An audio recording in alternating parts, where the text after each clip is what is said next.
I know they're gonna be talking about this on the radio tomorrow, boy. They're gonna be like, what happened to all the color of the show?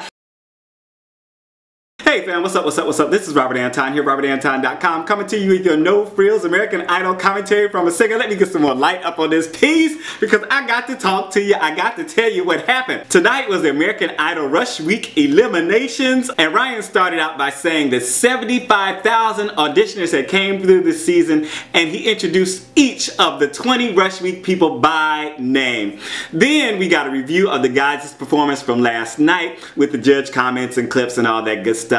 And Ryan jumped right in and gave us the first top 8 immediately, no commercials. I was like, oh my god. So we started with the 13 empty chairs on the stage and filled them as the night went along. 10 will be chosen by the public vote, or already have been chosen, and then the judges will make 3 wild card choices. Now how they're going to do that? They actually had 5 people sing that they wanted to see again, and between those 5 they picked out 3 people. So right to the results. The first person into the top 13 was Malaya Watson, and she was so goofy and excited, going around the stage, running around, shaking hands with everybody. It was very cute. It really was. And I was like, she's so goofy.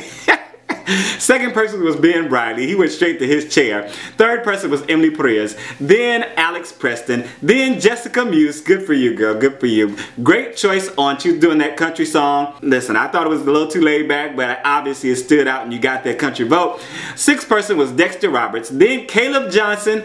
8th person was Majesty Rose. 9th was Nobilette. And 10th into the top 13 was Sam Woolf. Make sure to thumb up the commentary for me, please. I'm not going to spend too much time on it. Just please thumb it up, and I thank you very much. Here we go. So now, of the 10 left, the judges picked 5 to sing, and 3 of the 5 will get a wild card slot. And they chose them one at a time, so you know, we didn't know like right up front that all of them going to sing, and neither did they. They were standing there, 10 still left. 5 were coming out to sing. We started with CJ Harris, who did Bring It On Home to Me from Sam Cooke. I think they all did songs from their solo night during Hollywood Week. And he did this song in Hollywood Week, and we only got to see a little clip, right? So I love that clip. And this didn't quite live up to it. He seemed just a little off his game with the phrases trailing off into nothing sometime, and you know, didn't come in right, and just all kinds of little things were going on, but he was trying his best. He was doing his thing up there. Harry said it wasn't a strong start and it was off on his part, and he called out the band. He said the band was off also. J-Lo said his soul still came through for her. Keith said he was drifting in and out emotionally. Then we got Jena Irene. She did her original song, and she sat down to play piano, and she caught my ear from the moment she started. I was loving the sound, her passion, and even the way she pronounced her words on this. The big notes were great, and I'd be surprised, I would be surprised if she wasn't a wild card. Keith said it was a really good use of the moment, and I liked how she changed her name in the middle of the show with like no fanfare, because I'm still thinking Jena Irene. I don't remember no Jena Irene. Jena Iscuto is her name, right?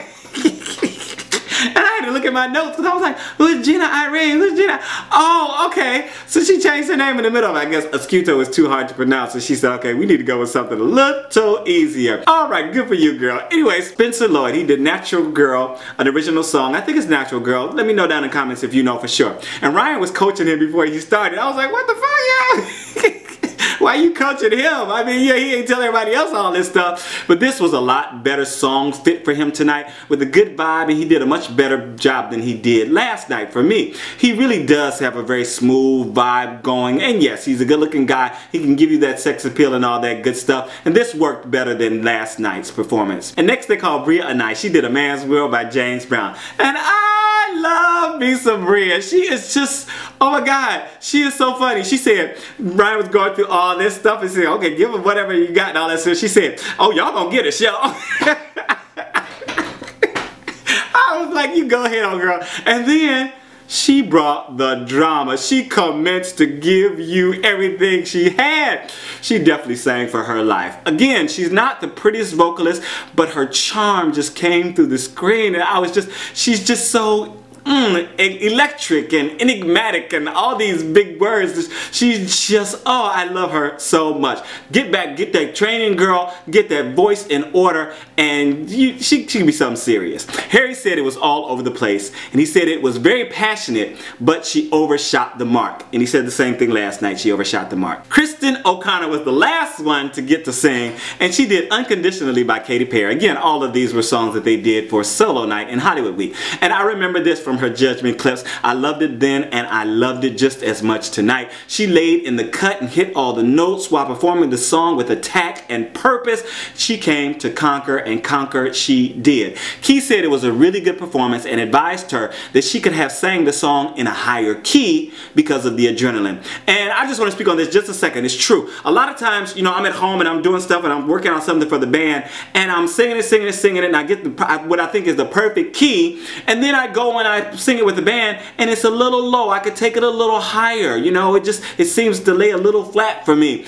And I think it is because, you know, when you get out there actually in front of the audience, you're at home, you're sitting down, you're at the piano doing your thing, and you find your key or whatever, and it's because you're so relaxed and so laid back and everything that when you actually get that adrenaline going, it just, you could just soar so much higher. And singers know what I'm talking about. All you guys who sing actually know. Sometimes you need to compensate, and you need to, if you aren't getting rehearsal in for something like that, then you should, you know, try to just get just a little half step. Just take it up a half step beyond what you think you can do. But once you get with the band and you're up and you're jumping around and everything, if you're getting rehearsal and everything, then do it the way that you could, you know, where you know you got it. Don't try to take it a little higher because you're gonna compensate for the adrenaline. Make sure you do it where you can really get your teeth into it and just control it. You don't go sharp. It's about control. Anyway, alright, so I can't believe Brianna didn't get votes for one from America. I mean,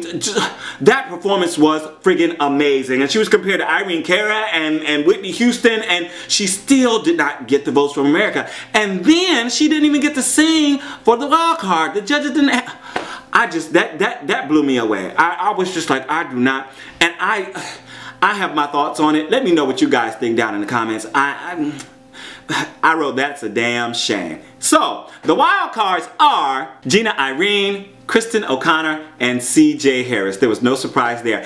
I had a feeling they might choose Pretty Boy, but then I was thinking, they gotta choose CJ. CJ's always so great. He always touches the heart, and he really has a chance to come through it. And I'm gonna be a little, you know, something right now. All the darker skinned people went home. So they needed, you know, there are 2 black girls in the females, but there was no black guys. So I mean, they kind of need CJ to give it just a little bit of balance, you know. But oh my God, I was like, what's going on? Literally all of the 5 who went home were darker, you know. Did they split the vote or what? I know they're gonna be talking about this on the radio tomorrow, boy. They're gonna be like, what happened to all the color in the show? Oh God.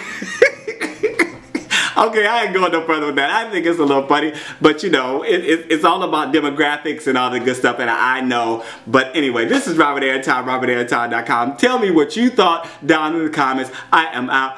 Peace. I'll see you. We at the top 13, baby.